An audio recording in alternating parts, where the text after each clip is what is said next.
I think it's really important for the public to become aware of this problem and to become educated about the impacts of salmon farming on nature. As salmon biologists, we often think of salmon as dying a death from 1,000 cuts. And wild salmon are the keystone of the entire West Coast ecosystem. Salmon are like a canary in the coal mine. We can see wild salmon as an indicator of how our coastal waters and our coastal communities are doing. And we know that the Pacific salmon on the coast of British Columbia have been in decline. And so our goal is to have all salmon farms removed from all BC waters because salmon travel.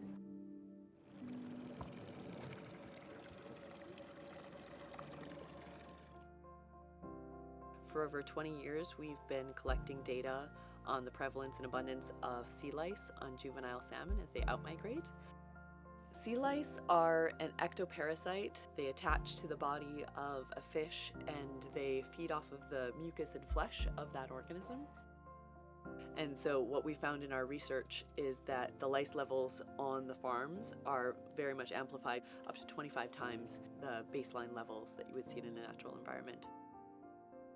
So fish farms harm wild salmon by transmitting pathogens like PRV and parasites like sea lice. Because the fish farms are crowded, they're breeding grounds for these kinds of diseases and parasites, and because they're open net pens, all of that can spread right out into the environment and infect wild salmon.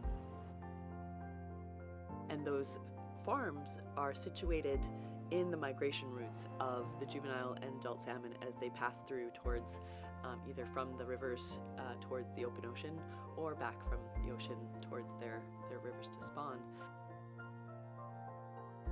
Our goal is to get fish farms out of the water, and what we're confident we're going to see then is wild salmon will bounce back and be able to sustain the ecosystem and provide abundance for everybody.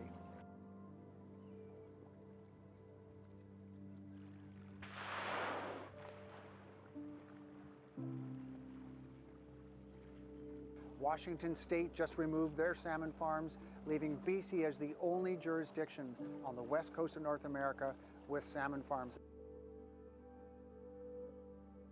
My name is Amy Kamarainen. I'm the Executive Director of Salmon Coast. I'm Dan Lewis. I'm the Executive Director of Clackwood Action. Social change never happens. Governments and industry never drive social change. It's always driven by people.